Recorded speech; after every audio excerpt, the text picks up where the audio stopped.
dulo ng ating mga tampok na balita sa oras na ito. Pangulong Ferdinand Marcos Jr. nasa Melbourne, Australia na para dumalo sa ASEAN-Australia Summit. Aerobatic show isinagawa sa Clark Air Base bilang bahagi ng 75th diplomatic anniversary ng Pilipinas at South Korea. Pangulong Ferdinand Marcos Jr. nangakong gagawing sentro ng produksyon ng pagkain at pangingisda ang Basilan. Decommissioning ng illegal firearms sa Basilan, sinaksihan ng Pangulo. At Ombudsman Dropbusters pasok na sa semifinals sa unang pagkakataon simula ng sumali sa Liga ng Public Servants.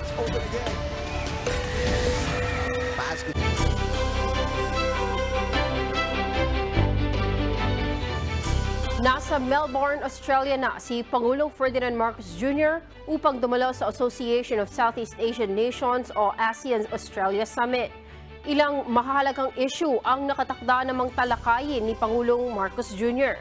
Live mula sa Melbourne, Australia, narito ang report ni Nel Maribuho.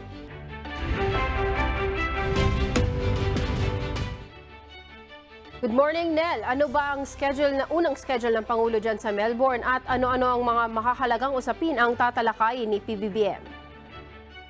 Yes, good morning, Kat. Sa unang araw ng working visit ni Pangulong Ferdinand Marcos Jr., may mga pagpupulong na siyang dadaluan bago ang formal na pagbubukas ng ASEAN-Australia Summit. Una sa schedule ng Pangulo ay ang bilateral meeting kay Cambodian Prime Minister Hun Manet. Sunod ay haharap siya sa isang business forum na inorganisa ng Department of Trade and Industry. Pagkatapos ay magbibigay naman ng talumpati si Pangulong Marcos sa Lowy Institute at sa gabi naman ay ang pagharap niya sa Filipino community dito sa Melbourne. Sa March 5 o bukas naman, magaganap itong 2024 ASEAN-Australia Special Summit. Ayon kay Pangulong Marcos, oportunidad ito ng bansa upang pasalamatan ng Australia sa mga inisyatibo nito at suporta sa ASEAN. The summit will be an opportunity for the Philippines to thank Australia, ASEAN's oldest dialogue partner, for its unwavering support for the rule of law, for the 1982 UNCLOS and the 2016 Arbitral Award, through timely statements of support as well as to capacity building and academic initiatives to mainstream appreciation of international law. Kat, bago ang formal na pagbubukas ng ASEAN-Australia Summit bukas, ay ilang pagpupulong pa ang dadaluhan ng Pangulong. Kabilang na dito ang isa sa mga business meeting ng Pangulo, isang business group dito sa Australia. At meron din siyang bilateral meeting kasama ang New Zealand Prime Minister. Yan muna ang ating update. Balik sa iyo, Kat. Maraming salamat, Nel Maribuhok, live mula sa Melbourne, Australia. Nagsagawa ng aerobatic show of friendship flight sa Clark Air Base sa Pampanga ang Pilipinas at Republic of Korea bilang paggunita sa ika-75 anibersaryo ng diplomatic relations ng dalawang bansa. Ipinamalas ng mga piloto mula sa Philippine Air Force at South Korean Air Force ang kanilang kakayahan sa pagpapalipad ng mga fighter jet. Narito ang report ni Ryan Lacanlale.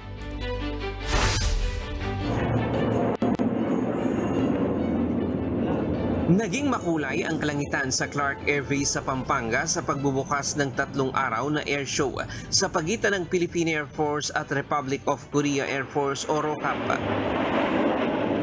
Bahagi ito ng ika-75 anibersaryo ng diplomatikong relasyon ng Pilipinas at South Korea.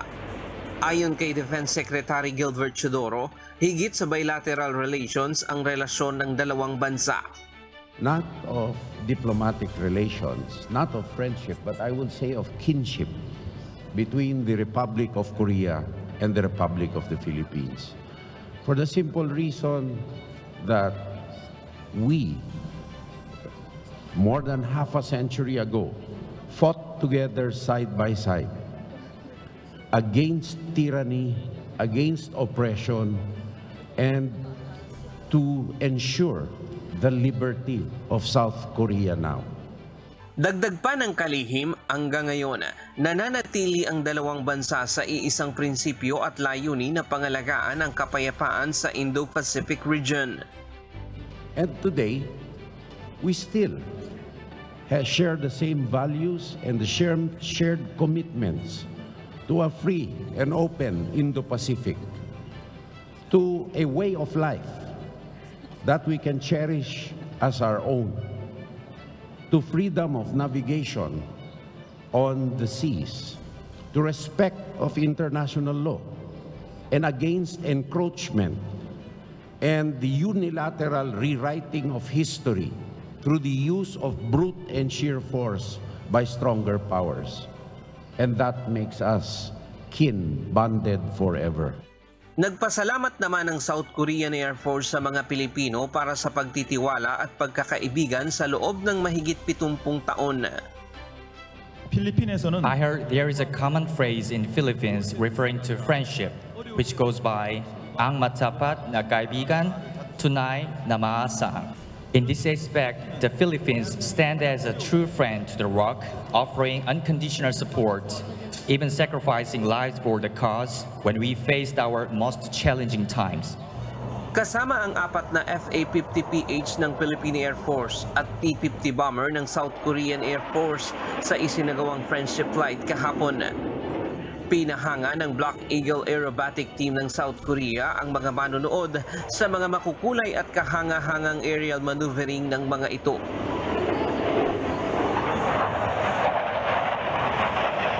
For flight, we get around and we discuss about the flight. So, because the flight and discussion is very good, very well. So, the flight, the result also really good. So it's a really good time, and it's a really big memory, and I can't forget everything.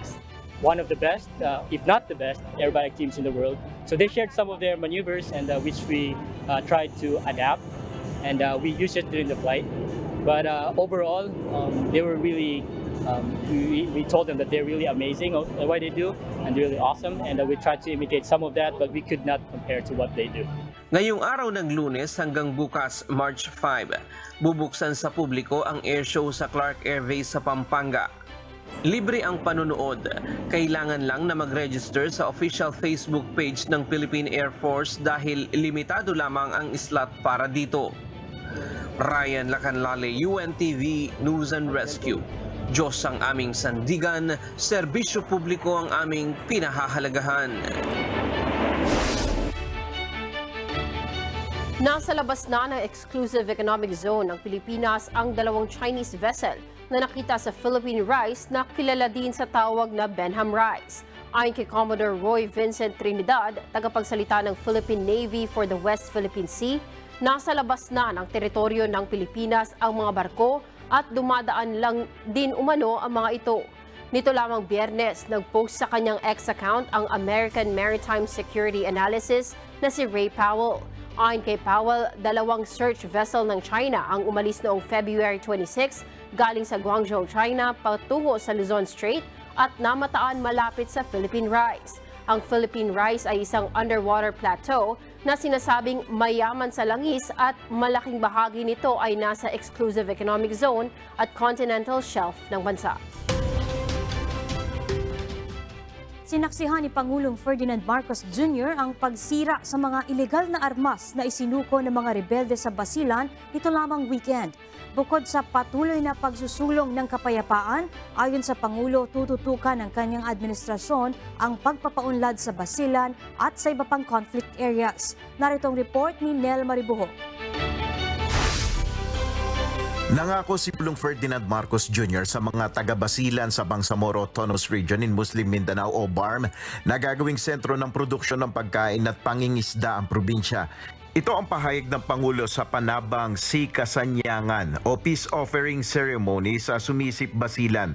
Ayon kay Pangulong Marcos Jr., bukod sa pagsusulong ng kapayapaan, marami pang dapat gawin ng pamahalaan para sa pagpapaunlad ng rehiyon. Kaugnay nito, malaki ang nakikitang potensyal ni PBBM sa probinsya ng Basilan. Basilan's new role is now the war against hunger.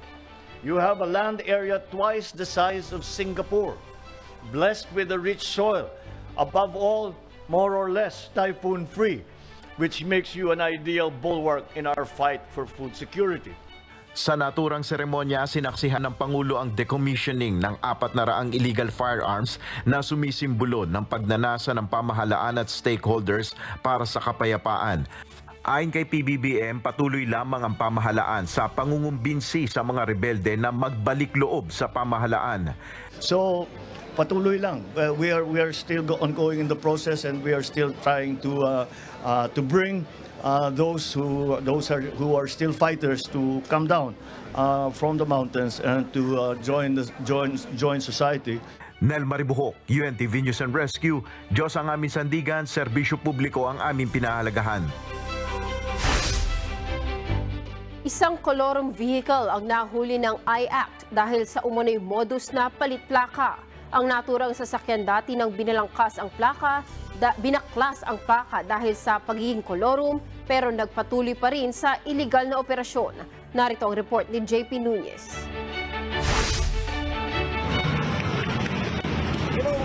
Lisensya, saka yung authorization. Mamaya ka na mag-cellphone. Sa video nakuha ng Special Action and Intelligence Committee for Transportation o SAIC noong Sabado, isang nakaparadang itim na van ang nahuli sa Alabang, Muntinlupa. Ang naturang sasakyan ay nag-ooperate umano bilang kolorum. Sa operasyon ng SAIC, hinanapan ang driver ng plaka ng sasakyan pero hindi ito nakasagot ng diretsyo at itatawag pa umano sa may-ari. Sigurado ka? Nasaan ang plaka niyan? Nasaan ang plaka niyan? Sagot! Nasaan ang plaka niyan? Nasaan ang plaka niyan? Sagot! Nasaan ang plaka? Nasaan ang plaka? Nawala na yan yung sagot! Totoo! Pare, ayon sa SAIC, na-isyuhan na ng technical impound ang naturang van noon pang January 8 ngayong taon. Pero patuloy pa rin itong bumiyahe at nagsasakay ng pasahero malapit sa terminal ng Barney Auto Line sa Muntinlupa. Dati nang binaklas ang plaka ng sasakyan pero nagpagawa ito ng peking plaka para makapagpatuloy sa illegal na pamamasada. Haharap ang driver sa patong-patong na violation, kasama na dito ang no authorization to use improvised plates, failure to carry driver's license at obstruction. Ang sasakyan naman ay agad na dinala sa impounding area ng Land Transportation Office o LTO. Sa datos ng SAIC, sa buwan lamang ng Pebrero ngayong taon, aabot na sa 62 kolorum vehicles ang napatawan ng multa at na-impound dahil sa mas pinaigting na mga operasyon. Nauna nang nanawagan ang SAIC sa mga operator na tiyaking mayroon silang mga sapat na dokumento kung gagamitin ang sasakyan sa pamamasada upang hindi ito mahuli at ma-impound ang ipinapasada. JP Nunez, UNTV, News and Rescue.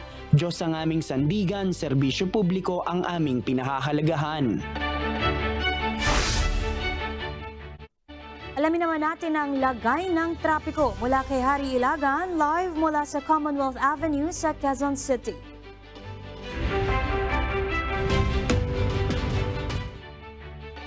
Harry, good morning. Kumusta ang daloy ng trapiko dyan sa Commonwealth Avenue? Good morning, Kuya. Good morning, Celine. Patience is a virtue. Yan ang motto ng mga motorista ngayong umaga dahil sa traffic volume sa ilang lansangan sa Metro Manila. Gaya na lang dito sa Commonwealth Avenue. Para sa mga binabagtas ang westbound lane ng Commonwealth o yung mga papunta sa direksyon ng Maynila, moderate to heavy traffic ang sitwasyon sa mga area ng Regalado Highway sa oras na ito. Bibilis lang ang daloy ng mga sasakyan paglagpas ng Doña Carmen Avenue. Pero pagdating dito sa kanto ng Tandang Sora Avenue hanggang makarating sa Quezon City Memorial Circle ay katamtaman hanggang mabigat na ang trapiko na ang mararanasan. Pinakamabagal ang daloy ng mga sasakyan dito sa area ng Pilcoa. Patuloy naman na pinatutupad ang zipper lane sa Commonwealth eastbound para sa mga pupunta sa University Avenue, kung saan 2 lane ang maaaring daanan ng mga motorista. Sa eastbound lane naman o yung magagaling dito sa Circle at patungo sa direksyon ng Batasan Pambansa at Fairview, pagpasok pa lang ng Commonwealth sa area ng Philcoa ay sasalubong na ang traffic congestion. Pero paglagpas dyan ay bibilis ang daloy ng sasakyan, ngunit muling babagal approaching sa Tandang Sora. Moderate traffic naman ang nararanasan sa loob ng elliptical road.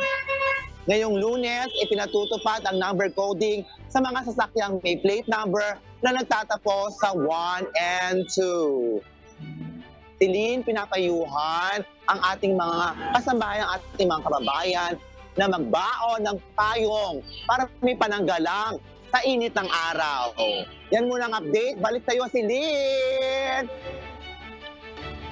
Hari, mga anong oras ba lumuluwag ang traffic dyan sa may Commonwealth para yung ating mga kasangbahay na babiyahe kung sakaling wala naman silang masyadong pupuntahan ngayong araw, medyo malate na sila ng pagpasok. Anong oras nila pwedeng lumabas at bumiyahe dyan sa area na yan? Yes, Celine, sa ating mga motorista na magbabalak pumunta dito sa may Commonwealth Avenue, kailangan nyo munang patapusin hanggang alas 8 ng umaga para makadaloy na ang mga sasakyan ng maayos. Pero, Celine, may mga alternatibang ruta na pwede nilang daanan para mabilis ang kanilang pagpasok sa mga eskwelahan at trabaho. Celine! Maraming salamat, Hari Ilagan, live mula sa Commonwealth, Quezon City. Inaresto ng mga tauhan ng Bureau of Immigration o BI ang 13 Vietnamese na sangkot din sa iligal na hanap buhay. Narito ang report ni Dante Amento. Nahaharap sa deportation cases ang 13 iligal na Vietnamese nationals. Naaresto ang mga ito ng Bureau of Immigration o BI na nagpapatakbo ng ilang iligal na health spa at clinic sa Makati City. Ayon sa immigration, bigo ang mga ito na magpakita ng karampatang dokumento o visa. Ayon kay BI Commissioner Norman Tansinko, nakatanggap sila ng intelligence report hinggil sa presensya ng mga dayuhan at ng kanilang mga aktibidad. Kaya agad itong ipinag-utos ang pag-aresto sa mga ito. Habang naghihintay ng kanilang deportation, ikinulong ang mga banyaga sa BI facility sa Bikutan, Taguig City. Hinikayat naman ng immigration ang mga local government unit, barangay at mga komunidad na kaagad i-report ang mga iligal na dayuhan sa kanilang mga lugar.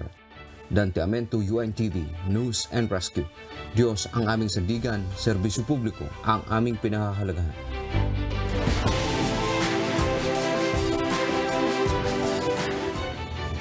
Sa kauna-unahang pagkakataon, nagbigay ng humanitarian aid ang United States military sa Gaza sa pamamagitan ng pag-airdrop ng tulong noong Sabado. Kasunod ito ng pagkasawi ng mga Palestino sa pila ng pagkain na sanhi ng lumalalang humanitarian catastrophe sa lugar. Alamin natin ang detalye sa report ni Lea Salar, live mula sa Maine, USA.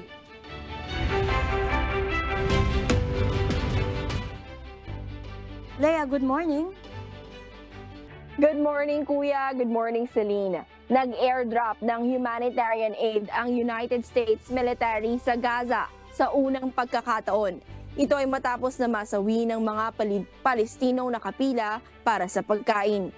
Nauna nang nakapagsagawa ng airdrop ng tulong ang ilang bansa gaya ng Jordan at France para sa Gaza, kung saan nanganganib na sa pagkagutom ang mahigit 500,000 tao doon ayon sa UN Office for the Coordination of Humanitarian Affairs.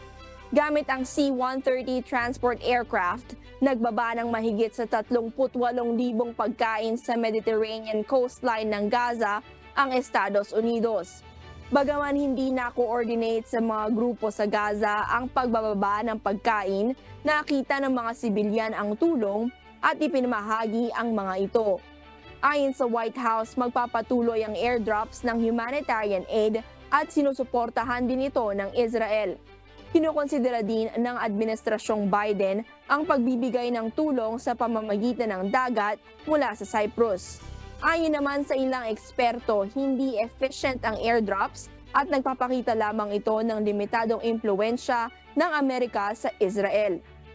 Sinabi din ng mga kritiko na limitado lang ang magiging epekto nito at hindi rin matitiyak na hindi mapupunta ang tulong sa mga militante. Bago sumiklab ang kaguluhan sa lugar, nakakadaan ng 500 truck ng supply sa Gaza araw-araw. Ngunit sinabi ng UN Palestinian Refugee Agency o UNRWA nitong Biyernes na nasa 97 trucks na lang ang nakakadaan sa Gaza simula nitong Pebrero, kumpara sa 150 kada araw noong Enero. Balik sa iyo, Celine. Maraming salamat, Lea Salar, live mula sa Maine, USA.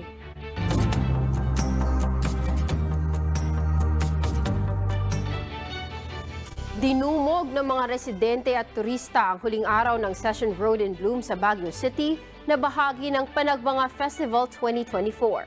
Panagbanga Festival tinapo sa pamamagitan ng fireworks display. Ang detalye sa ulat ni Grace Doctolero. Blockbuster ang pila ng dumugin ng mga mamimili ang sari-saring mga paninda sa Session Road sa Baguio City sa huling araw ng Session Road in Bloom na bahagi ng Panagbanga Festival 2024 sa City of Pines. Sa top view, halos hindi mahulugan ng karayom sa dami ng mga tao ang magkabilang kalsada ng Session Road. Bumper to bumper o human traffic ang itsura ng kalsada sa dagsa ng mga mamimiling sinamantala ang huling araw nito. Kahit overcrowded, masaya pa rin ang bawat individual na nakapunta sa session. Kasama na ang mga for-parent kung saan kapansin-pansin ang bit-bit nilang mga alagang aso. Kahit overcrowded, okay naman. Actually, hindi dapat namin isasama, kaya lang wala rin silang kasama sa bahay. So okay lang, para maka-walking din naman. Kung siksikan, maraming pila din sa pagkainan, ganun po. Masaya naman po, para nagagala din po. Since last day po ng Sunday session po namin, parang ito na po yung moment na pwede namin ilabas yung aso po namin po.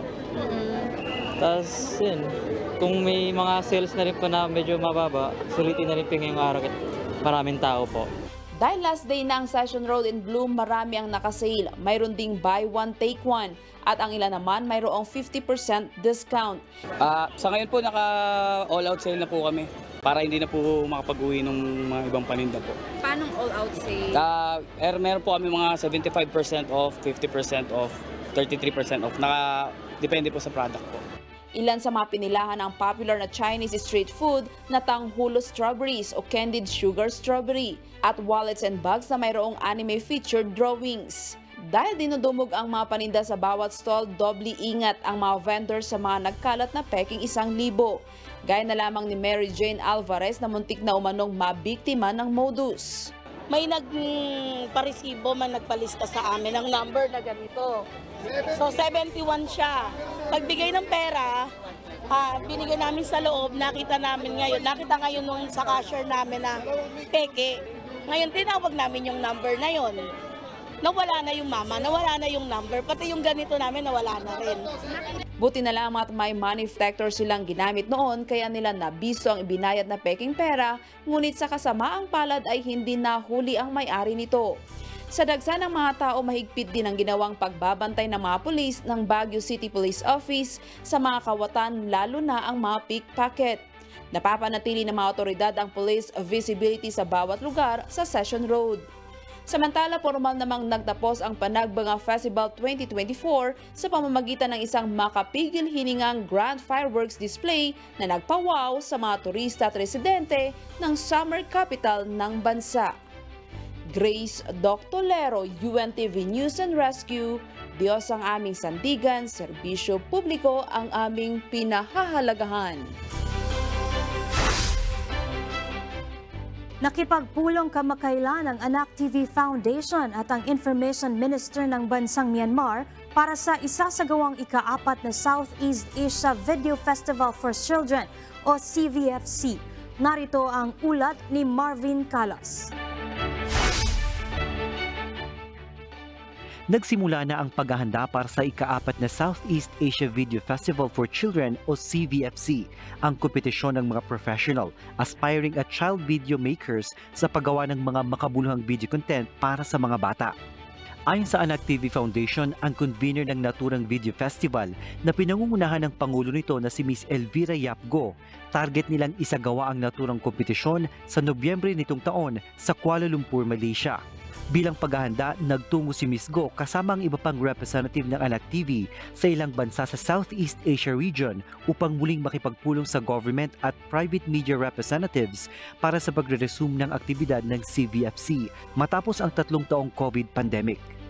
Isa sa mga napuntahan ng Anak TV ang Myanmar kung saan malugod silang tinanggap ng Ministry of Information para sa isang meeting kasama ang ilang local TV representatives. Tiniyak naman ni Myanmar Information Minister Maung Maung O ang pagbibigay ng kanyang commitment ng kanilang solid cooperation sa naturang festival. Nag-commit din si Minister Maung Maung O na pangungunahan ng kanyang tanggapan ang pagtatanghal ng 5th CVFC sa Myanmar sa 2025. Bukod sa Myanmar, ilan pa sa mga bansang binisita ng grupo ang Malaysia kung saan gaganapin ang 4th CVFC ang Thailand, Vietnam at Cambodia. Marvin Calas, UNTV News and Rescue. Diyos ang aming sandigan, serbisyo publiko ang aming pinahahalagahan. Nagbahagi ng kaalaman sa pag-uulat ang UNTV News and Rescue sa Rizal Police Provincial Office. Layo nitong mapaigting pa ang paghatid ng impormasyon sa publiko ng mga tauhan ng pulisya sa lalawigan ng Rizal. Ang detalye sa ulat ni Rosa Licos. Sa halip na guguli ng araw ng linggo upang kahit papaano ay makapagpahinga, naglaan ng oras ang mga tauhan ng Rizal Police Provincial Office o RPPO upang madagdagan ang kanilang kaalaman sa pagkalap ng impormasyon at pag-uulat o pagbabalita. Nasa 40 tauhan ng Police Community Relations sa lalawigan ang dumalo sa isinagawang News Script Writing and Reporting Seminar ng UNTV News and Rescue. Ayon sa pamunuan ng RPPO na si Police Colonel Felipe Maragun, napapanahon ang inisyatibo. This is the first initiative in partnership with the UNTV Rescue, News and Rescue Team. No, very timely, and ito yung kauna-unahang event na nagkaroon tayo ng collaboration. And hopefully magtuloy-tuloy itong mga advocacy natin na ma-increase pa yung capacity ng ating mga kapulisan. Lalong-lalo na dito sa news and script writing na napaka-importante na maging at par with national or international standard. Na-appreciate naman ng Public Information Office ng RPPO ang effort ng UNTV News and Rescue sa pagbabahagi ng kaalaman sa pagbabalita. Sobra-sobra pong pasasalamat sa inilalaan nyo pong oras para sa amin. Sabi ko nga po sa kanila, yung mga bumaba dito na mga miyembro ng UNTV News and Rescue, sila ay may mga matataas na katungkulan at hindi sila magsasayang ng oras para lang for nothing. May matutunan, may maiwan na kahit kaunti.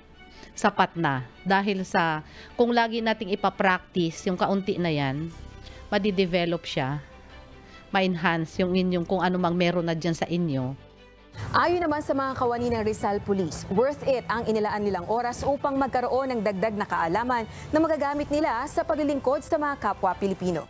Na-appreciate namin tong pagsiseminar nyo sa amin kasi napakalaking tulong po sa amin ito. It's timely talaga na important sa amin to kasi lalong-lalo na po kami yung nasa PCR, kami yung nakikipag-communicate lalo na sa community, pumupunta kami sa mga barangays, sa mga school, kami yung parang frontliners pagdating sa pakikipag-communicate sa community. Yung pag-attend po ng ganitong training, hindi lang po siya para sa specific na unit kasi pwede po kami malipat. So at any time, pwede po namin magamit yung skills na nahon namin during this kind of training. Malaking parte po ito sa aming trabaho kasi yun nga po, kailangan po namin malaman yung mga topics or mga guidelines sa paggagawa po ng magandang balita sa bawat operation po namin. Samantala, sa March 7, magsasagawa rin ng isang outreach program ang Rizal Police Provincial Office para sa mga pamunuan ng barangay sa lalawigan. Katuwang din ng pulisya sa inisyatibong ito ang UNTV News and Rescue at members Church of God International o MCGI. Rosa Licoz, UNTV News and Rescue. Diyos ang aming sandigan, serbisyo publiko ang aming pinahahalagahan.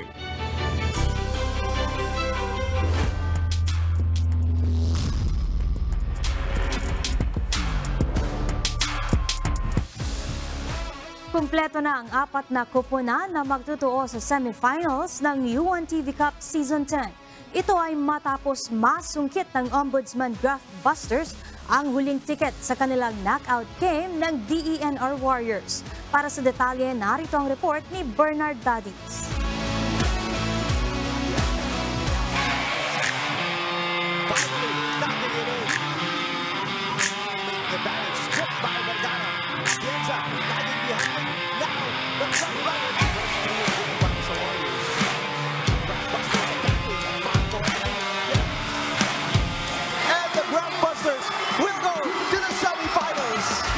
Sa kauna-unahang pagkakataon ng pagsali sa Liga ng Public Servants, pumasok sa semifinals ang Ombudsman Draft Busters. Pero hindi ito naging madali sa buong stretch ng game dahil dikdikang umaatikabo ang knockout game ng DENR Warriors at Ombudsman Draft Busters. Sa main game ng triple header ng UNTV Cup quarterfinals sa Nova Desi Convention Center kahapon. First quarter, abante ng 3 puntos ang Draft Busters with Israel de la Cruz leading the offense para sa Ombudsman with 8 points, 21-18.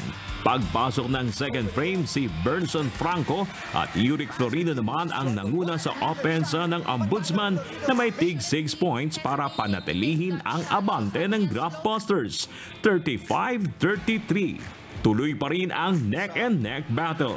Si Brian Bangal shooting 2 out of 4 sa 3-point area. Ang top scorer sa DENR with 8 points sa third kanto. Pero hindi pa rin ito sapat para agawin ang abante sa Ombudsman dahil sumagot ng 7 points si Paul Ladya. 55-50, labang pa rin ang Draft Busters. Hindi nagawang bumaba ng intensity ng ballgame. Rumatrat ng 9-0 run ang DENR sa first 2 minutes ng last quarter at naagaw na ang abante, 59-55. Under 5-minute mark, deadlock at 63 points. Courtesy sa 3 points ni Aldous Paz, naka-bounce back na ang Ombudsman.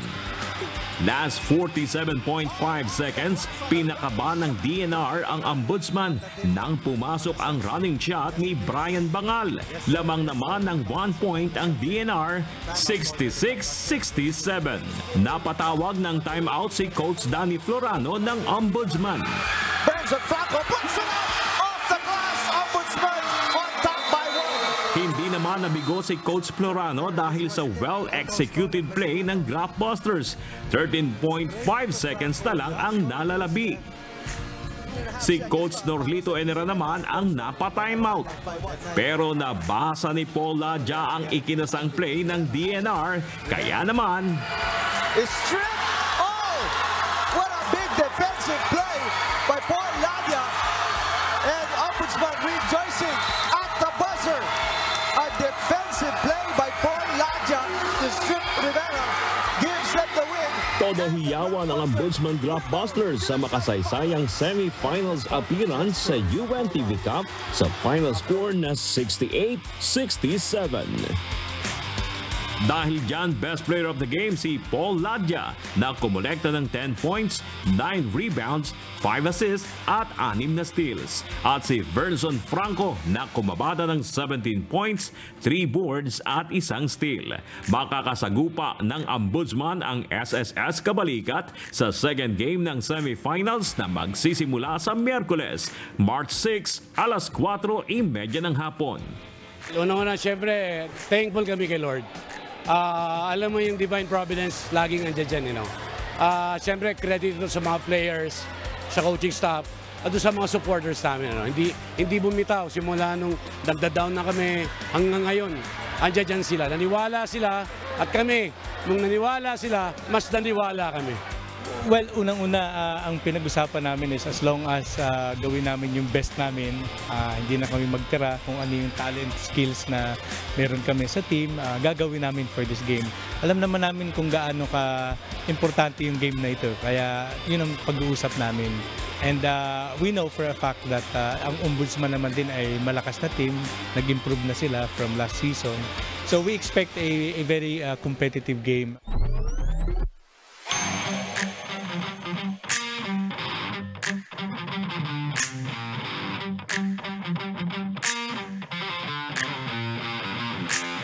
Samantala, nagwagi naman ang NHA Home Masters laban sa Senate Defenders via overtime game sa score na 85-80.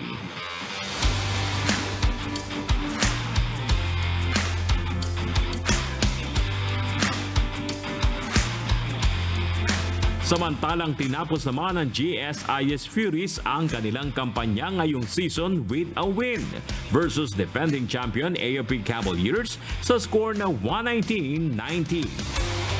Magtutuos ang AFP Cavaliers at Department of Agriculture Food Masters sa semifinals sa first game sa Miyerkules alas 3 ng hapon na gaganapin sa Nova Desi Convention Center. Burger Daddy's UNTV News and Rescue. Diyos ang aming sandigan, serbisyo publiko ang aming pinahalagahan. Defensive play by Born the buzzer. A defensive play by Born.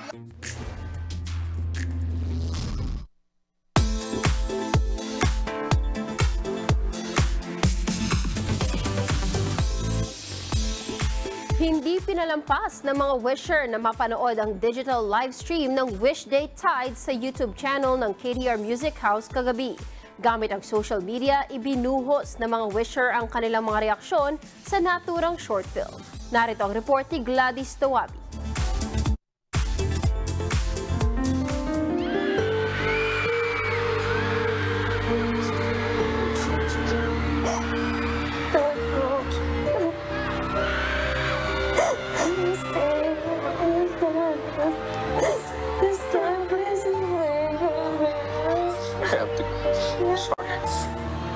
Minahal kita dahil akala ko ako lang. I deserve a clean and honest relationship, Kevin.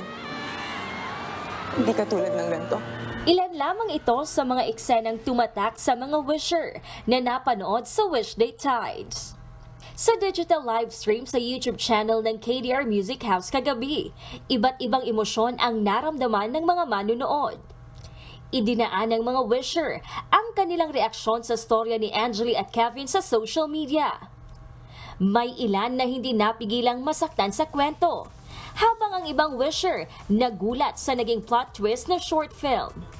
At dahil sa bawat Wish Day concert series, palaging may aral na iniiwan ang natutunan ni Mark at Ederlyn kung gaano kahalaga ang komunikasyon sa isang relasyon at palaging nananaig ang pag-ibig. Bukod sa mga makabagbag damdaming eksena, lalo pang nahook ang mga wisher dahil sa featured performances ng mga OPM artists. Marami ang natuwa nang makita ang live performance ng OPM icon na si Joey Albert matapos ang mahabang panahon. And while the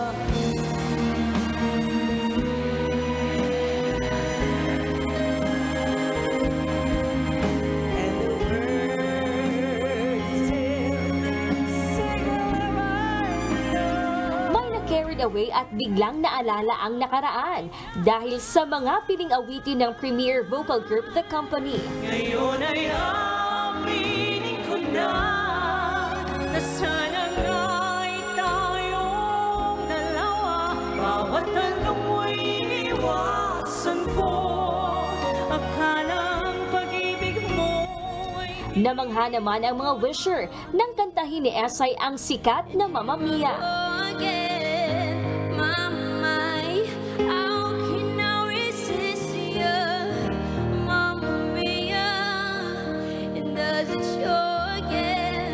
Relate much ang mga nanood dahil sa mga awiting binigyang buhay ng mga OPM artist na swak sa bawat eksena ng short film.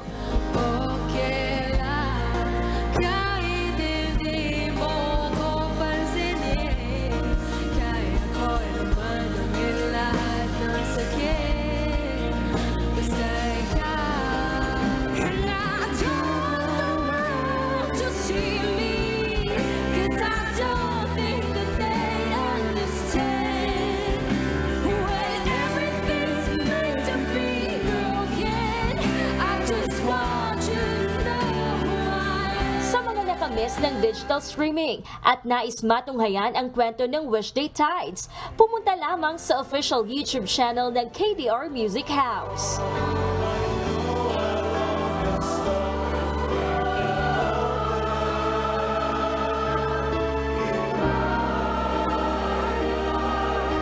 Gladys Tuwabi, UNTV News and Rescue.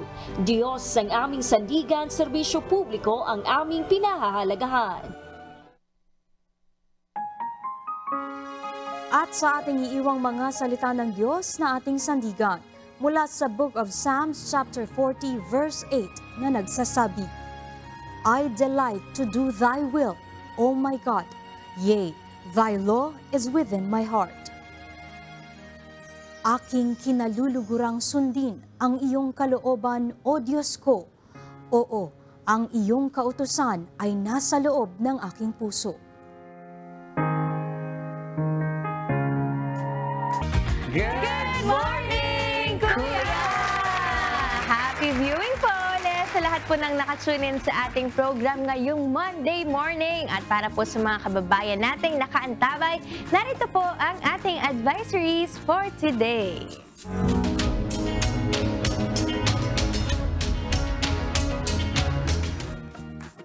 Nako, oil price update muna tayo para sa mga nag-aabang na motorista. Dagdag bawas po sa presyo ng mga produktong petrolyo ang aasahan natin this week.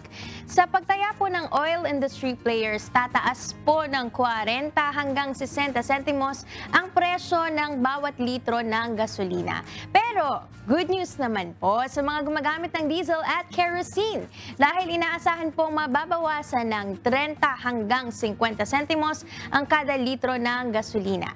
Habang ang presyo naman po ng kerosene ay posibleng mag-rollback ng 20 to 40 centavos. Swerte ng mga nakadiesel. Kaya nga. Ako, mama, magpagasolina na. Totoo. Actually, meron nga akong tinignan ng mga page din na mga naglalagay sila ng news about nga sa oil price update natin. Mixed emotions, mixed reactions ang ating mga netizens. May iba na nagsasabi na, hala, parang pinagbalibaliktad lang daw yung mga numero ng mga nakaraan. So yung iba naman, nalulungkot talaga sila na parang sabi, parang kahit nagbawas, konti lang masyado yung nababawas. Tapos parang ini-expect na nila na, ay, feeling ko next week, ay tataas na yung piso na. Ganun na sila. Nagiging advance na sila mag-isip. Totoo. Actually, pag sinasabi ko nga, bababa daw yung gasolina, parang next week tataas din naman yan. Ganun din naramdam. Oo, parang kaya dapat daw yung mga tinatabi mo talaga na gasolina, bumaba, tumaas ang presyo, ganun. Kumbaga, may fix ka na talaga na budget. Oo. Correct yan. Pero hindi ka na daw nag-e-expect. Correct. Yun na nga ginagawa ko, naka-budget ako ng higit pa dun sa sa budget ko lang talaga for like dun sa sa diesel ko. Kasi alam ko na pag tumaas, saan ako kukuha ng another kasi may budget ako sa ibang mga bagay. True. Dapat talaga sa mga gantong pagkakataon, lalo na pag may mga sasakyan, marunong mag-budget. True. Budgeting. O kaya mag-bike. Mag-bike na lang. Tama naman. O kaya yung e-bike, yung mga electric Kaso nga lang yung iba, kahit gusto talaga nilang mag-e-bike, di daw nila kaya usok naman. Lalo na kapag ito ka sa metro, mahirap eh. Saka mainit. Tapos tataas ang kuryente. Perfect. Pero pag may e-bike ka, kailangan rehistrado na. Bawal na yung pakalat-kalat sa sa mga kalye, mga lalo malalaking roads. Kailangan i-register na natin mga e-bikes. Lahat nagtataasan, sana yung height ko rin. Diba? Pero good news naman po sa mga Quezon City residents. Magsisimula na po ulit ang aplikasyon para sa pangkabuhayang QC program ng Small Business and Cooperatives Development Promotions Office. Sa mga interesado pong mag-apply, pumunta lamang sa QC e-Services website na qcservicesquezoncity.gov.ph. Mag-login po kayo gamit ang inyong mga registered account at hanapin ang pangkabuhayang QC icon sa dashboard. Basahin niyo pong mabuti mga kasambahay ang requirements at qualifications at siguraduhing handa na ang mga documents, kabilang po dyan ang inyong QC ID. Sagutan at ibigay ang mga hinihinging impormasyon at dokumento. Kapag natapos ng sagutan ng online application o application form at na-upload na po ang mga kinakailangang dokumento, i-click nyo lamang ang Submit button. Ang aplikasyon or application period ay mula po sa March 15 to 31. Para po sa iba pang detalye sa pag-a-apply sa PBQC, i-check ang link na qcsbcdpo.com/pangkabuhayangqc. I-follow din ang kanila pong mga Facebook page o ang Facebook page ng QC SBCDPO para po sa mga sumusunod o susunod pa na announcement tungkol sa PBQC program. Nako, napakaganda nitong QC-SBC-DPO na project na to, itong program na to. Kasi ito, hindi lang to para dun sa mga walang trabaho. Pwede rin to dun sa mga single parent natin. Tapos dun sa mga talagang nag-resign, tapos nakakaisip sila ng mga gusto nila maging business. Siyempre, dapat dito talaga ready ka rin. Ano ba yung gusto mong pasukin? Para saan ba yung gagawin mong pangkabuhayan? So, dapat ready rin yung ating mga kasambahay. Tsaka chinek ko yung kanilang website kanina. Kung ano yung katayuan mo ngayon sa buhay, nakalagay dun, iba-iba sila ng mga requirements din. Oo, kaya dapat talaga mag-check ka nung kanilang website, i-follow mo yung kanilang page para alam mo ano talaga yung requirements na kailangan mong ipasa base doon sa kalagayan sa buhay. Customize pala yung requirements. Ito naman, may good news din po para naman sa mga senior citizens sa Pasay City. Ipapamahagi na po ang social pension para sa ikalawang semester ngayong buwan ng Marso. Para po sa mga lolo at lola na ipinanganak sa buwan ng Marso, narito po ang schedule ng pamamahagi ng inyong pension. Kung kayo po ay taga-barangay 1 hanggang 59, maaari nyo na pong kunin ngayong araw, March 4, ang inyo pong pension. Bukas naman po, March 5, ang schedule para sa mga taga-barangay 60 hanggang barangay 119. Ang mga senior citizen naman po sa barangay 120 hanggang 171, yan po ang nakatakdang kumuha ng social pension sa Miyerkules, March 6. At sa Huwebes naman po, March 7, ang schedule ng barangay 172 hanggang 182 at barangay 184 hanggang 200.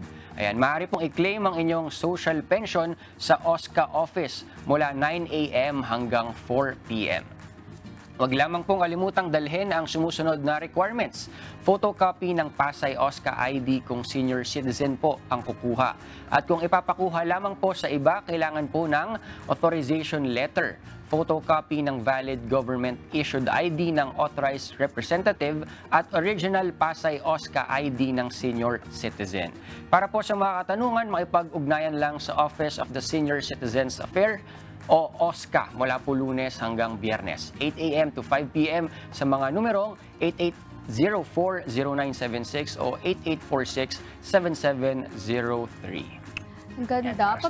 Paganda yung mga binibigay natin sa mga senior citizen, no? Nabalitaan niyo ba yung last week, February 26? Last Monday talaga, pinirmahan ni Pangulong Ferdinand Marcos itong Expanded Centenarian Act or Law. Diba nagbibigay tayo ng 100,000 sa mga umaabot ng 100 years old. Ngayon, meron na rin binibigay dun sa mga aabot ng 80, 85, 90, and 95. Pag umabot ka ng 80, 10,000 yun. Pag umabot ka ulit ng 85, another 10,000. So from 80 years old, every 5 years makaka-receive ka ng 10,000. Pwera pa dun pag nag 100 years old. Kailangan pala maging healthy sila lola at lolo. Oo, healthy para may Pero syempre, madami rin silang pagkakagamitan yan. Wala na sa mga maintenance din. Totoo, mga gamutan. Kaya malaking tulong yung mga social pension din natin para sa kanila, mga lolo at lola natin.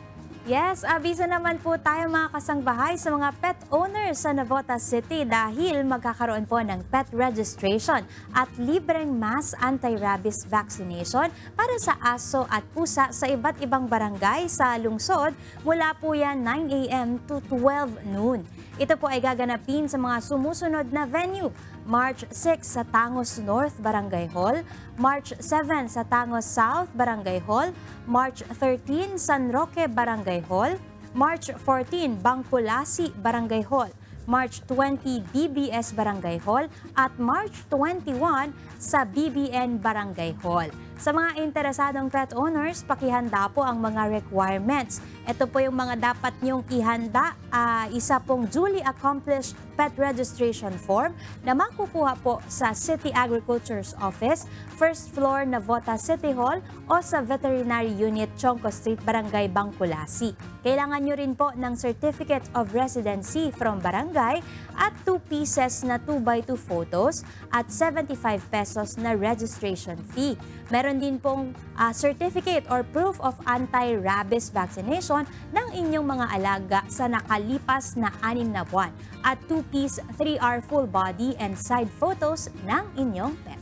Para sa iba pang impormasyon, maaaring tumawag sa 8283-7415. Ayan, napakahalaga din nung sinabi doon, no, yung sa about din sa pictures ng mga pets kasi mamaya ang mapagpalit yung 2x2 doon sa pet picture. O kaya baka naman makalimutan magdala. Sabihin, pwede po ba yung screenshot na lang parang digital baka po hindi kayo makasama sa pila, hindi ma-certify yung ano nyo, registration kapag kulang po yung requirement. Kailangan kasi yan kasi recently ang daming mga nawawala na pet. So para kapag kahinanap, pag diba, i-register, alam na kung anong itsura ng pet, paano Hindi kung saan mapunta ang pet ninyo, makuha nyo pa. Diba? Pero bukod sa Navotas City, meron din pong free anti-rabies vaccination sa lungsod ng Makati. Dahil muli pong iikot ang mga kawani ng Makati Veterinary Services Department para magbigay ng libreng bakuna kontra rabies. Simula ngayong araw, March 4, isasagawa ang house-to-house anti-rabies vaccination para sa mga aso at pusa sa Barangay Singkamas. Sa mga pet owner, pakihanda lamang po ang vaccination cards ng inyong alagang aso o pusa. Hinihikayat po ng lokal na pamahalaan ng mga Makati Zen Fur Parents na pabakunahan ang kanilang mga alaga upang maprotektahan sila laban sa rabies. Para po sa karagdagang updates at schedule ng ibang barangay, i-check lamang po ang My Makati Verified FB page. Naku, kailangan talaga yan na mapabakunahan natin yung ating mga alagang hayop. Kasi yung baby namin, si Budang, si Zia, nakagat ng aso nung nakaraan. Kawawa rin yung mga yung mga bata na makakagat. Ito syempre 4 na beses kang babakunahan. O kaya lantang-lanta siya, iyak siya ng iyak kapag binabakunahan. Nakakaawa din, 'di ba? Kaya doon sa may mga alagang hayop, 'di ba, may mga alaga kayong aso o pusa man yan, pabakunahan natin. Para rin naman sa atin yun. Tsaka syempre perwisyo din sa iba pag nakakagat yan, ikaw din ang gagastos. Medyo pricey kapag lalo na pag mabilisan, tas hindi mo alam kung saan yung may mga libreng bakuna. Saka part yan ng pagiging responsable natin mga pet owners. That's right. At ito, atensyon naman po sa lahat ng kababaihan sa Taguig City, lalo na po sa mga may night shift o mga nagkatrabaho po sa potentially hazardous environments. Kayo po ay inaanyayahan na dumalo sa isasagawang empowering class at training session po sa March 6, araw po yan ng Miyerkules. Gaganapin ito sa Mercado del Lago, Barangay Lower Bicutan, Taguig, sa ganap po na alas 4 ng hapon. Sa mga interesado pong lumahok, mag-register lamang sa bit.ly/registration for self-defense training o iscan ang QR code na makikitang nakapost sa Taguig City Facebook page. Kapag po successful po ang inyong registration, makakatanggap po kayo ng confirmation email. At ito po ay limited lamang po sa first 300 participants ang ating pong registration. Kaya po, samantalahin nyo na po ang pagkakataong ito at mag-register na. Medyo nakakalungkot sa part na kailangan natin talaga ng self-defense, no? Kasi natatakot tayo na, syempre sa mga potentially hazardous environments nga, tsaka yung parang sa mga night shift, kasi makikita mo na hindi safe yung lugar. Pero syempre, at the same time, nakakatuwa kasi makakadagdag sa skills ito ng ating mga kababaihan, diba? Lalo na dun sa mga late talagang umuuwi. Kahit sabihin mo estudyante, pwede rin kasi meron hanggang 9 PM yung klase. Katulad nung case ko, nakakatakot din talagang maglakad-lakad sa mga madidilim na lugar. Kaya maganda rin, may protection ka, marunong ka ng self-defense. Tsaka bukod doon sa self-defense, may sinasabi din na yung self-awareness din sa mga, lalo na pag mga nasa streets, lalo na yung mga kababaihan na naglalakad sa gabi. Huwag mag-earphones. Yung mga ganyan. Kaya maganda rin na may mga ganitong mga, kumbaga self-awareness, para aware din yung mga babae, ano yung mga threats na pwedeng mangyari sa labas. Diba? At yan muna po ang ating advisories for today. Pero balik tanaw muna po tayo sa ating kasaysayan dahil nung taong 1918, nang maghatid ng takot sa sangkatauhan ang nakamamatay na sakit na Spanish flu. Tinatayang nasa 50 milyon hanggang 100 milyong tao ang namatay sa sakit na ito. Balikan natin ang pangyayari mula sa mga unang kasong naiulat hanggang sa ito ay kumalat at maging pandemya dito sa ating Today in History.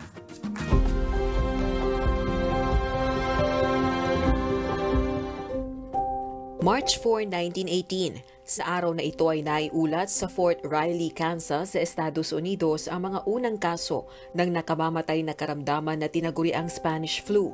Umaga nang magtungo sa ospital sa Fort Riley, Kansas, ang isang personnel ng US Army upang magpatingin sa doktor dahil nakaramdam ito ng pananakit ng lalamunan, lagnat at sakit ng ulo. Kasunod nito ay mahigit 100 sundalo pa ang kinakitaan ng kaparehong mga sintomas ng sakit. Hindi nagtagal ay nagkaroon na rin ng outbreak sa iba't ibang mga US military camp at mga bilangguan sa Amerika. Ang karamdaman ay kumalat hanggang sa Europe nang magsilbing reinforcement ang mga sundalong Amerikano sa Allied Forces. Pagsapit ng June 1918 ay nasa 31,000 kaso ng sakit ang naiulat sa Great Britain. Kalaunan ay tinawag na Spanish flu ang disease dahil sa pag-aakalang nagmula ang karamdaman sa Spain at doon ang epicenter ng pandemya. Maging ang German forces na nasa Western Front ay hindi nakaligtas sa unang wave ng pandemic. Kaugnay nito ay may naiulat na rin ang mga kaso ng Spanish flu sa Russia, India, North Africa, China, Japan, New Zealand at Pilipinas. Nang matapos ang pandemya ay halos 700 Amerikano ang naitalang binawian ng buhay at tinatayang nasa 50 milyon hanggang 100 milyon naman ang namatay sa buong mundo sanhi ng Spanish flu.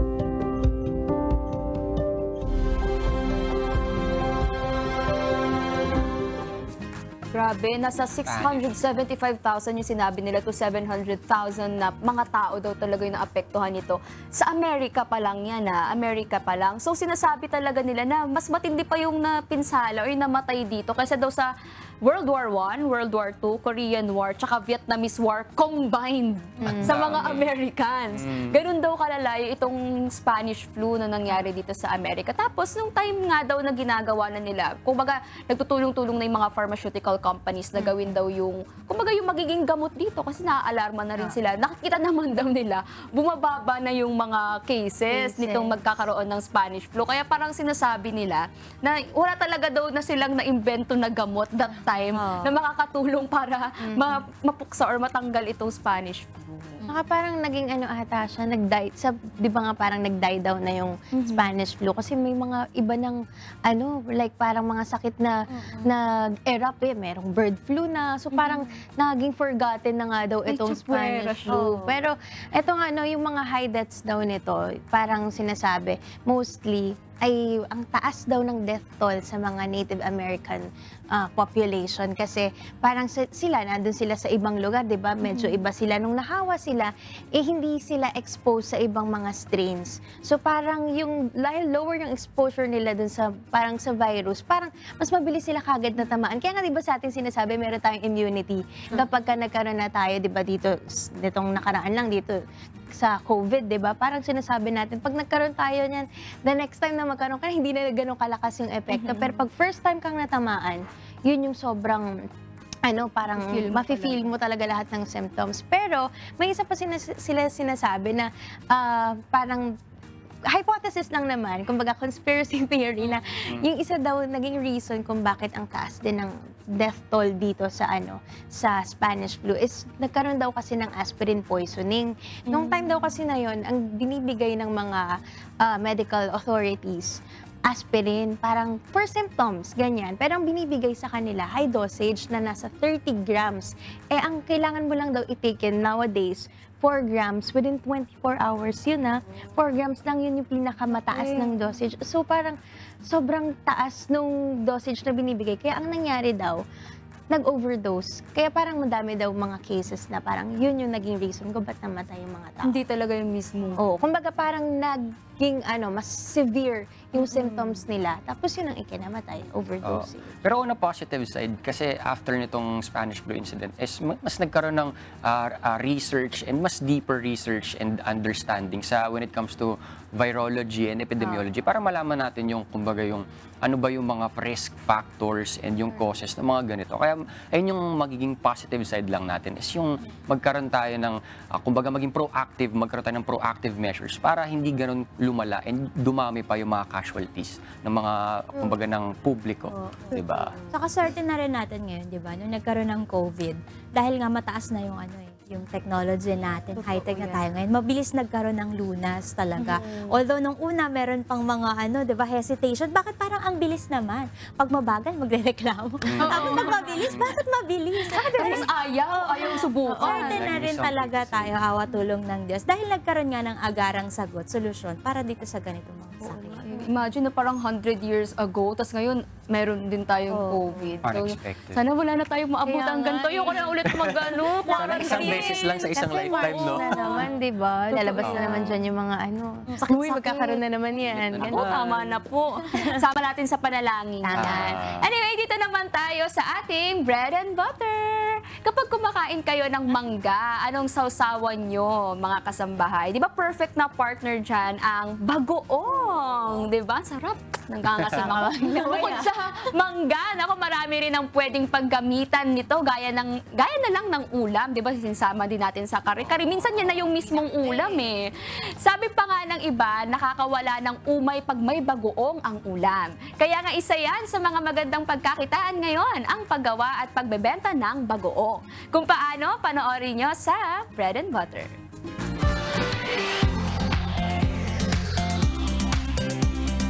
Sa puhunan natin na 350 pesos lamang, pwede tayong kumita ng up to 1,000 pesos. Dinoble pa ang kapital, di ba, Ate Jo? Opo.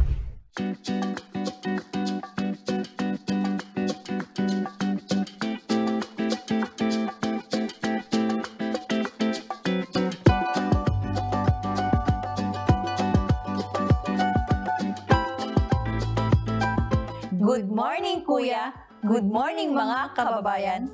Ngayon po ay ituturo namin sa inyo kung paanong gawing isang patok na negosyo ang pagluluto ng bagoong gata ng Zamboanga. Isa po ito sa mga kinahiligang delicacy ng mga Zamboangueño. At maganda po itong pangnegosyo lalo na kung maliit lang ang kapital mo. Dahil pasok ito sa panglasa ng masa at napakadali lang po ng proseso nito. Ate Jo, ano-ano nga yung mga sangkap na kakailanganin natin?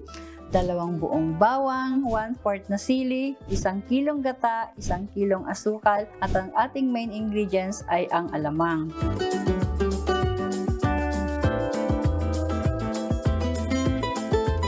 Sige po, Ate Jo, start na po tayo. Ano po ba yung unang procedure na gagawin natin? Una, painitin muna natin ang ating kawali. Ang kasunod po, pag mainit na ang kawali, lalagyan natin ng mantika. Gaano po kadami, Ate Jo? Sakto lang ba? Tansya lang natin. Okay po. Tapos po, Ate Jo, ang susunod natin ay? Pag mainit na ang kawali, tsaka natin isunod ang bawang. Ngayon, mainit na ating mantika, ilalagyan natin ng ating bawang. Dapat po golden brown, Ate Jo. Apo.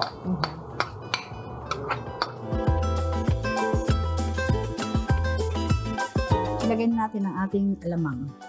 Ate Jo, napansin ko, tuyo siya. Hindi ba natin isasama yung sabaw? Kasi pagsasama natin ng sabaw masyadong maalat. So, dapat tandaan yun. Dapat naka-strain po siya para tuyo. Gigisayin po siya, Ate Jo, hanggang sa medyo mag-brown-brown na yung alamang. Okay na po siya, Ate Jo, ganyan. Kunting gisa, saka siya ihahalo ang gata. So, parang napansin ko po, nabanggit ko kanina, 1 kilong gata, 1 kilong alamang. So, parang 1:1 ang proportion ng ating mga ingredients. At itong gata niyo po, Ate Jo, kakang gata, yung parang unang piga po, Ate Jo. Wala siyang halong tubig. Okay. Yung parang Kasi yung iba yung nakikita ko, dinadagdagan nila ng mainit na tubig para lumabas yung gata. Pero ito yung Pure na gata. pure talaga. Ngayon po ay pwede natin ilagay ang ating asukal. So, gradual ba, Ate Jo? Konti-konti lang. Konti-konti lang. Sige po.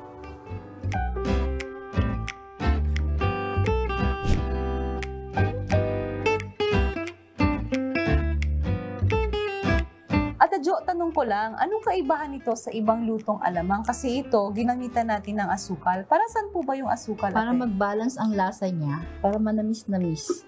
Kumbaga, sweet and spicy. Kasi and spicy. tayong mga Sambuangueños, alam ko mahilig talaga tayo sa may konting tamis sa bawat niluluto natin. Ngayon po, Ate Jo, na nalagay na natin yung mga pangunahing sangkap, maliban sa sili, ano po ang susunod na gagawin natin? Pakukuluan lang po natin siya. Pakukuluin siya hanggang sa maglabas yung oil niya.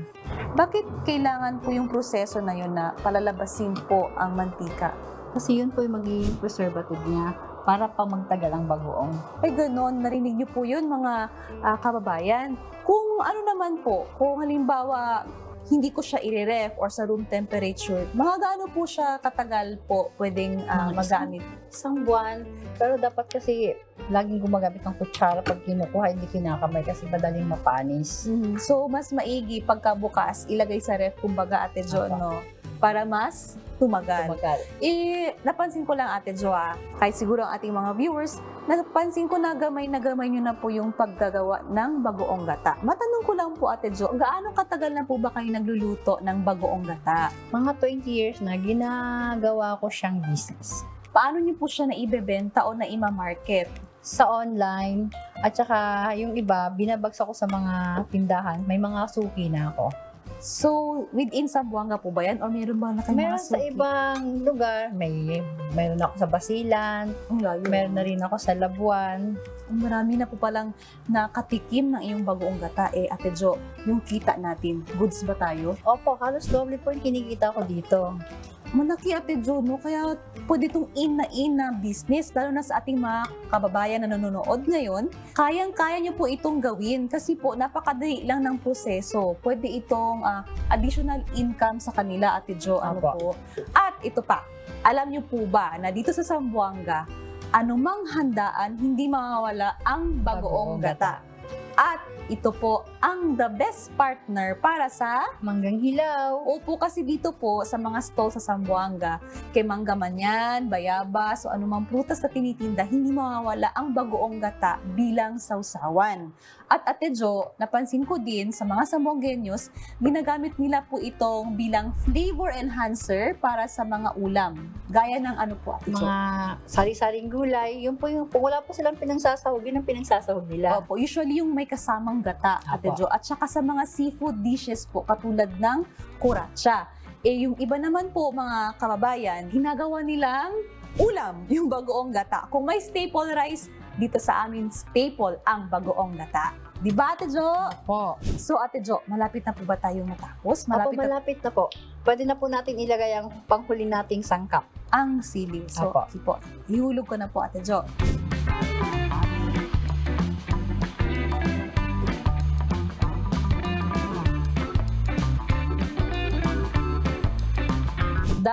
Ngayon luto ng ating bagoong gata.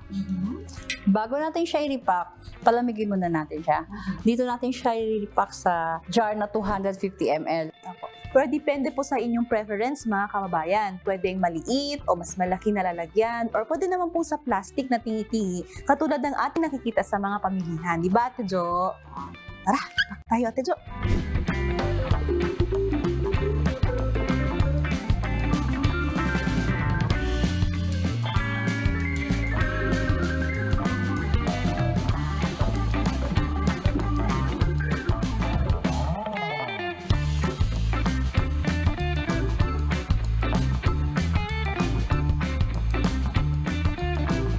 Ito na po ang ating finished product. Nakagawa po tayo ng 10 jar na pwede po nating ibenta ng tag 100 bawat isa. Isipin nyo yun, mga kababayan. Sa puhunan natin na 350 pesos lamang, pwede tayong kumita ng up to 1,000 pesos. Dinoble pa ang kapital, di ba, Ate Jo? Opo. Pero wait lang, Ate Jo. Baka may naitabi ka dyan. Pwede bang tikman? Pwede. Yes!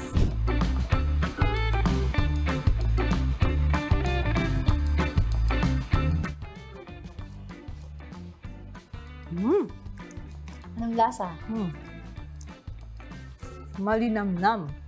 Sana po ay may nakuha po kayong idea na maaari nyo pong magamit para sa inyong mga future business, mga kababayan.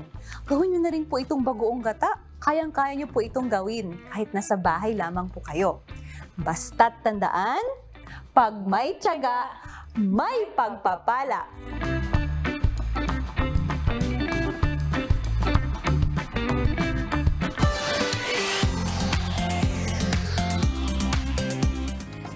Shout out sa ating Butuan Caraga production team with Zamboanga Workforce, kay Ket Ikibal, Hesam or Jess Sambehing, Anton Bornasal, MJ Vasquez, John Ray Espinola, Vince Villegas, Romel Gamao, Daldit and Jojo Pineda, Daffy Ducalias, Josephine Maderia, PJ Cruz, Menchi Barrete, Annabel and Sahid Arasat. Wow, sarap nito. 350 lang palang puhunan sa ganyan, no? Tapos 100 mo ibebenta yung ganyan. Pero meron nagbebenta yung 130, umabot pa ng 150. So, ang laki na ng magkikitain mo pag 100 mo ibebenta, di ba?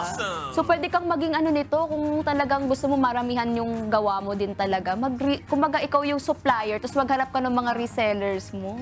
Saka napakahalaga din ng costing. Totoo. Kasi syempre, hindi lang naman porke ito yung puhunan mo. Syempre, meron kang gasol na gagamitin, yung ilaw, kuryente, tapos yung mga packaging mo pa. Yan, mahalaga yung costing. Tsaka syempre yung lasa din nung ano. Kaya itong maganda yung recipe na i-share. Consistency din, di ba? Dapat talaga kapag gagawa ka ng mga ganito, may ano ka na eh, kumbaga may measurement ka na, may standard na kung gaano kadami yung ginagawa mo para hindi nagbabago-bago yung lasa. Consistency rin kasi naalala ko may mga ganyang negosyo na kami sa family namin, ang dami namin sinisimulan pero wala kami natatapos. Mahirap sa business. 1 month lang nagbebenta. Mahirap yan sa business, yung kumbaga paano mo siya ipagpapatuloy talaga. Tsaka laki nung budgeting din, yung nabanggit mo na, budgeting sa pera. Factor. Oo, yung pera. Pero ito, may tanong ako related dyan sa pera. Kasi naranasan nyo na ba na may gusto naman kayong bilhin, pero kulang yung pera nyo? Oo. Ang daming ganyang moments, no? Hindi lang sa pagbili, minsan nga pagbayad lang sa sasakyan, di ba? Yung ano, pag doon mo talaga ma-realize yung halaga ng piso. Pag kulang yung pamasahe mo. Tama yan. Kumbaga nakaka-frustrate kasi, di ba? Pag di mo mabili yung gusto mo, lalo na kapag kailangan mo na, di ba? Kailangan mo na yung gusto mong bilhin. Kaya gaya na lang na mapapanood natin sa ating Kristiyano drama, dahil sa kakapusan ng pera, hindi niya maibili ng gamot ang kanyang inang may asma. Meron kayang makakatulong sa kanila? Panoorin natin.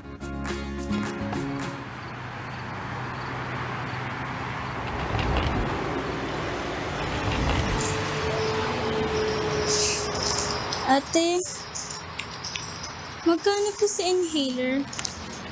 Dito po 137 po ang isa. Ilan po ang bibilhin?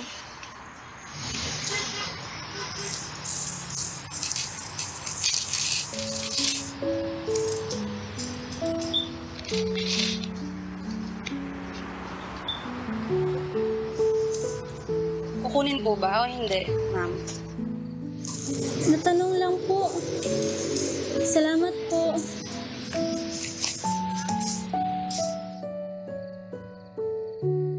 Miss, isa nga pong Salbusol, yung para sa inhaler, 100 mcg. Anything else po, ma'am? Yun lang po muna.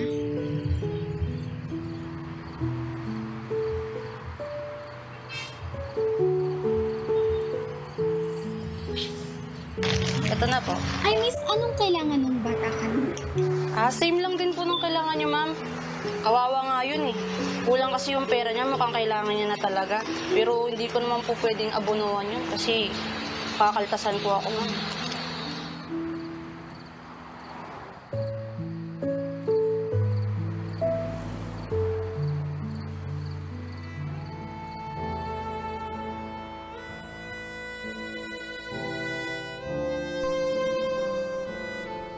Ay, ang tumal talaga ng benta ngayon. Wala man lang akong may uwi para kay nanay.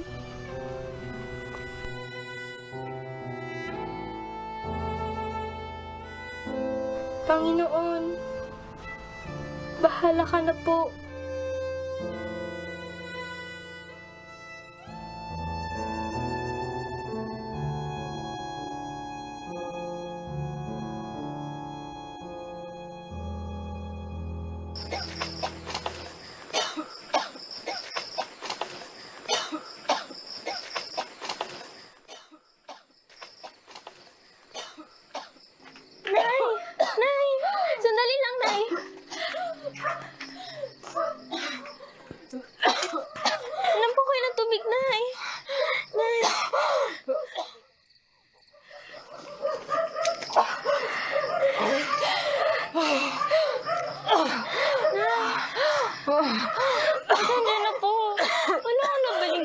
ninyo ngayon, ha?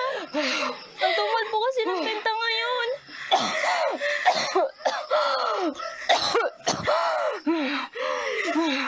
Ayan, Nay. Bukas po, bibili ako ng gamot ninyo, ha? Nay, bibili po kayo ng tubig.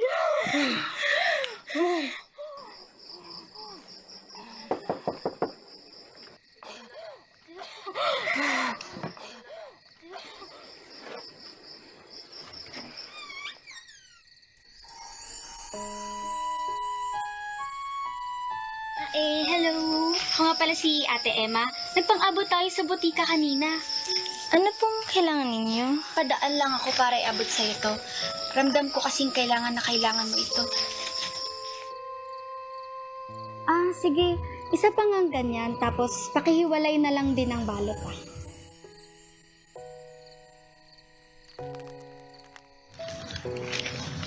Para po ito dun sa bata, no? Bihira na lang po talaga mga taong kagaya niyo. Naturuan kasi ako na kapag may pagkakataon na gumawa ng mabuti, huwag ko nang palampasin yun. Maliit man na bagay ito, pero para sa kanila, isang malaking bagay na ito. Talaga po ba, ate? Maraming salamat po, kaso wala po ang pambayad para dito. Tulong ko na yan sa inyo. Nako, kailangan po ngayon ito ng nanay ko. Maraming salamat po.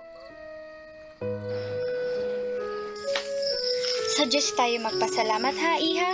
Ingatan nawa kayong palagi. Salamat po sa Diyos. Pasok po kayo. Hindi dapat na tayo ay Huwag mong ikait ang mabuti sa kinaukulan. Pagka nasa kapangyarihan ng iyong kamay na ito'y gawin. Kawikaan 3:27. may Diyos na ating kasuyo sa pinagmamahal ng buong buo. Ganda ng sinabi, no, nung bida natin sa Oceano Drama. Naturuan kasi siya na kapag may opportunity to do good, wag nating papalagpasin. Kasi dito parang nakita rin natin na kahit sa kanya is maliit lang na bagay yun. Yung taong tumulong yung taong tumulong na feeling niya kahit maliit na bagay, hindi niya alam kung ano yung impact nun sa tutulungan. Katulad nito na yung tulong pala niyang yun sa napagbili niya ng gamot, kumbaga makakatulong sa nanay na kung saan makakahinga ng maayos. Kasi imagine yung mismong paghinga. Kasi ako naalala ko may asthma ako before na napaka-challenging talaga kapag inaatake ka ng asthma. Kasi sobrang parang yung lungs mo is parang nangalahati. Na ang kada hinga mo is parang kalahati lang yung hinga. Tapos dadating sa point na talagang hindi ka makakatulog ng buong gabi. Lalo na kapag hindi ka nakapag-medicate. Pero dati it's a privilege na magkaroon kami kasi meron din kaming nebulizers. Pero na-imagine ko paano yung mga taong walang mga nebulizers, walang pambili mismo ng gamot na para lang maibsan yung mismong paghinga nila. Kaya ang gandang ang gandang i-point out na kapag may mga opportunities talagang lumalapit sa atin, kahit feeling natin ang liit lang na bagay, hindi kasi natin alam yung magiging impact nun. Katulad nito, yung mismong magkano, parang wala yata sa 200 pesos yung nabigay niya na gamot. Pero makakatulong sa mismong paghinga ng isang tao. Kaya ang laking bagay na huwag tayong magpapalagpas ng mga opportunities, lalo na kapag nasa power natin na makatulong tayo, may capabilities tayo. Tsaka hindi naman kailangan na sobrang marami tayong pera para makatulong. Hindi nga komplikado yung paggawa natin ng mabuti. Yung kahit, di ba nga lagi natin sinasabi na makapagpainom ka lang ng kapwa mo, makapagpakain ka ng nagugutom. Lalo na rin sa mga nangangailangan ng gamot. Kaya di ba may mga medical services natin na nakakatuwa kasi nagiging part din tayo, di ba, sa mga free medical services. Kaya magandang pagkakataon na kapag may chances and may opportunity tayo na nasa harap natin and you have the power to do it. Di ba? Let's grab it. Magandang reminder sa atin. Actually, yung share mo about sa nebulizer, Broski, di ba lagi kaping lumalabas ni Broski every Friday, awa tulong ng Panginoon. Namimigay kami ng nebulizer. Alam nyo, nakakahabag yung mga kapwa natin na nangangailangan. Kasi minsan sasabihin nyo, ang request po namin sana magkaroon kami ng nebulizer. Tapos sabihin namin, pag tinatanong namin sila, paano po kayo kapag wala kayong nebulizer? Saan po kayo kumukuha?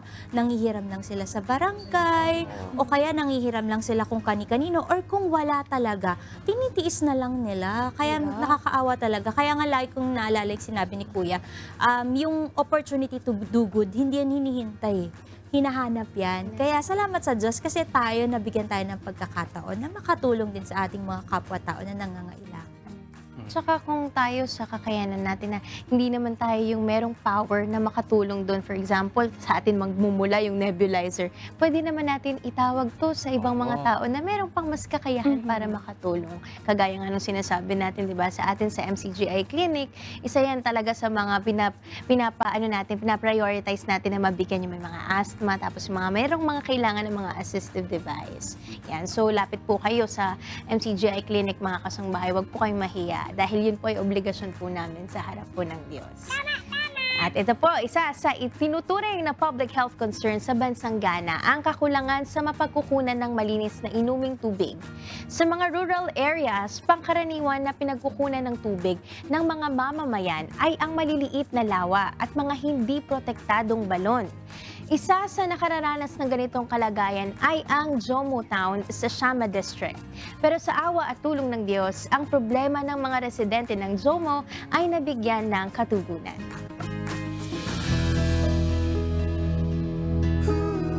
We thank you for what you guys have done because the water is very important to us. We like the water give us life, help us in so many things.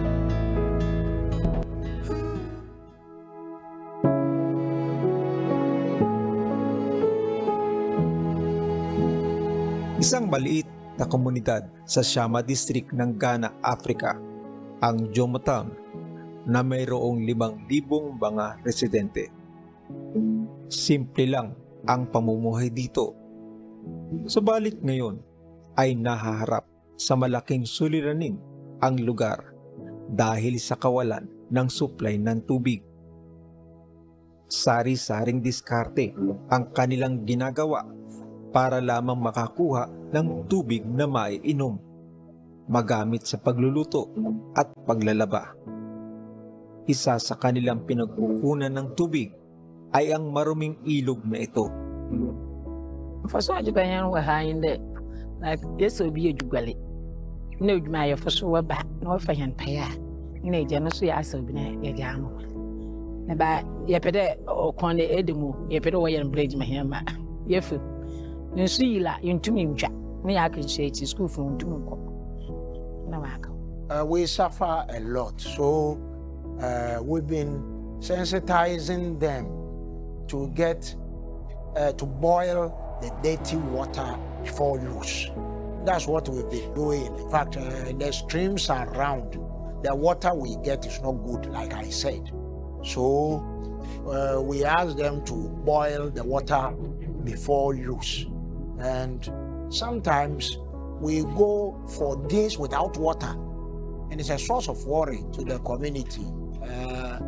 So in fact, the water is important to us. So somebody, I had no society. He is simple. Society, you saw the pipe water was there. No, he is so has this celebrating you so. He used to have the yard, this is cell. What's pipe for? And it then was so way, so way. It's a crackers and panala. I remember. Not so no. Some if I did and Mutuman answer. For now, but Mammy, not know what we're trying to do. I am not cutting up. No, so means none shaba means.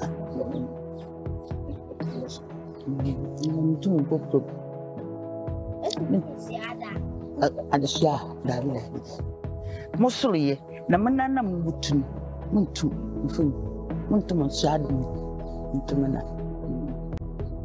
One of the Debia can day manche, and sooner, if you are being sure her, because my phone opens so a time of Bruno was our no complaint. The book at the one Kubu and Prewed me. Oko, the Dibananka, Bompede, Bimbra Sohama, a honey behind no own trap. Okay, I am a better by 9 years. By 9 years. Okay. First, no, you to Sugu Politankanum, and name a car behinsu. By this time, in Sunoba in Tama, EJ. Anna edition pipe and so, Yakwa dry season, and a dog bakra, by 8 months on bay.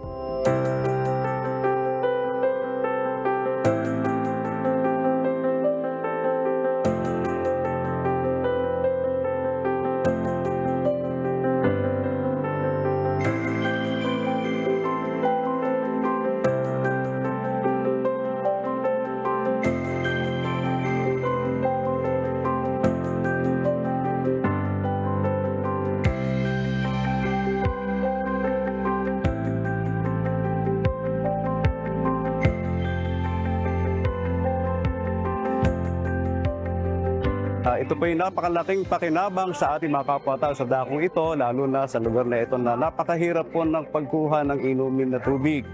Isang mataas na lugar at halos madalas ay sumasahod lang sa ulam.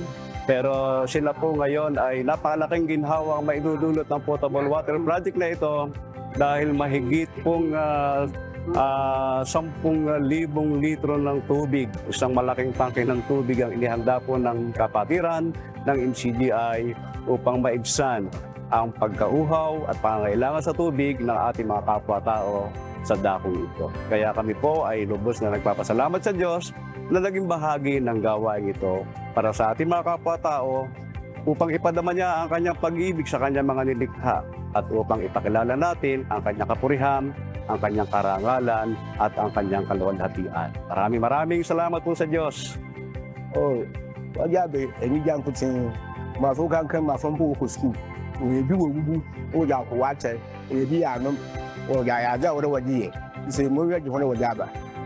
We thank you for what you guys have done because the water is very important to us. We like the water give us life, help us in so many things. So we thank you. God bless you. So I am happy and proud to be part of the MCGI to continue to help other peoples. Even if they are not in the church, we have to do good to others. As Brother Eli and Brother Daniel teach us in the church. Thanks be to God. Sa Diyos ang lahat ng karangalan at kapurihan magpakailan kailanman.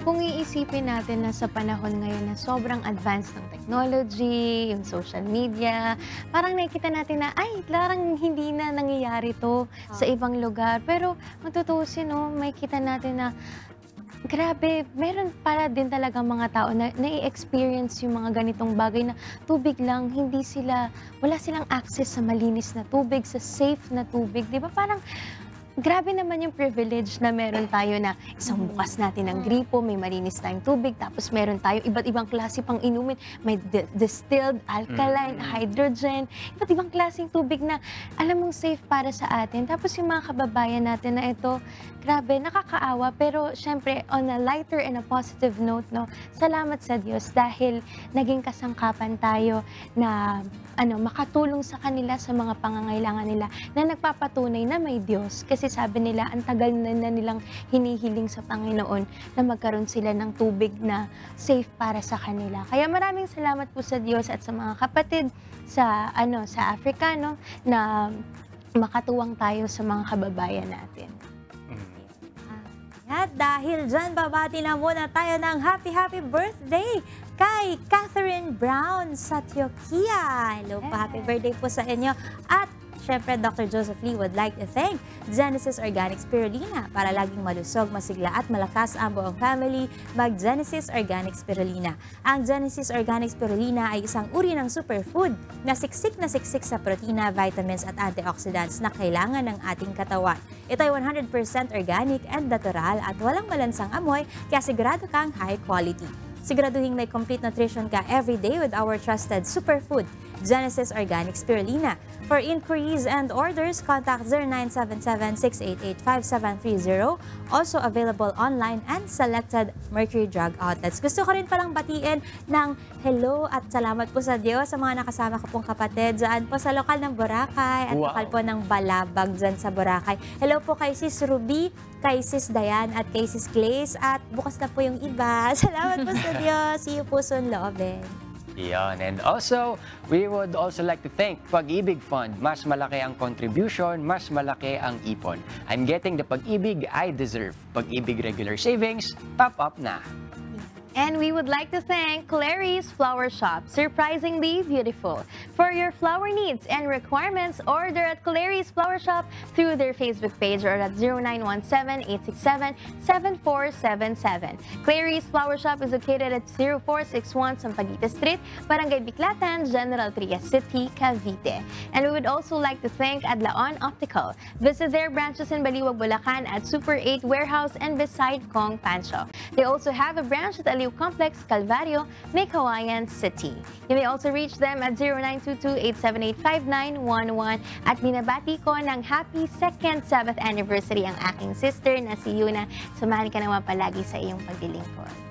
Yes, good morning then and thank you, Bella Skin Beauty Lounge. They are located at 17 Scout, Ibardalaza Street, Diliman, Quezon City. For appointments and inquiries, you may call them at 0916-288-0308 or message them on their Facebook and Instagram at bellaskin.qc. Thank you po, Ms. Ann Cruz, and to all the staff of their QC branch. Stop wishing you had great skin and get it. Relax and let Bella Skin Beauty Lounge take care of your skin. To all women out there, it's time for your early breast screening. You may visit Asian Breast Center located at the 8th floor of Centuria Medical Makati, located in Kalayaan Avenue, corner Salamanca Street, Barangay Poblacion, Makati City. The center is open Monday to Friday from 9 a.m. to 4 p.m. except holidays. To get the best level of care, you can book an appointment by calling their mobile number at 0917-127-3278 or send inquiries through email ask.abc@asianbreastcenter.com. For more details, you can visit their Facebook page at Asian Breast Center PH. The Asian Breast Center emphasizes that breast cancer is curable and treatments are affordable when detected and diagnosed early. At syempre, sa birthday, happy birthday po, belated happy birthday sa mama ng aking ka-blockmate, si Tita Eileen Reyohana. Happy birthday po sa inyo and sa buong Reyohana family. Good morning po. At maraming salamat po ulit mga kasangbahay at sa lahat po ng nanood sa atin kanina pong simula po kanina po sa ating Rise and Shine segment with Kuya Daniel. Bukas po magkita-kita tayo muli, God willing, dito lamang sa Good Morning Kuya!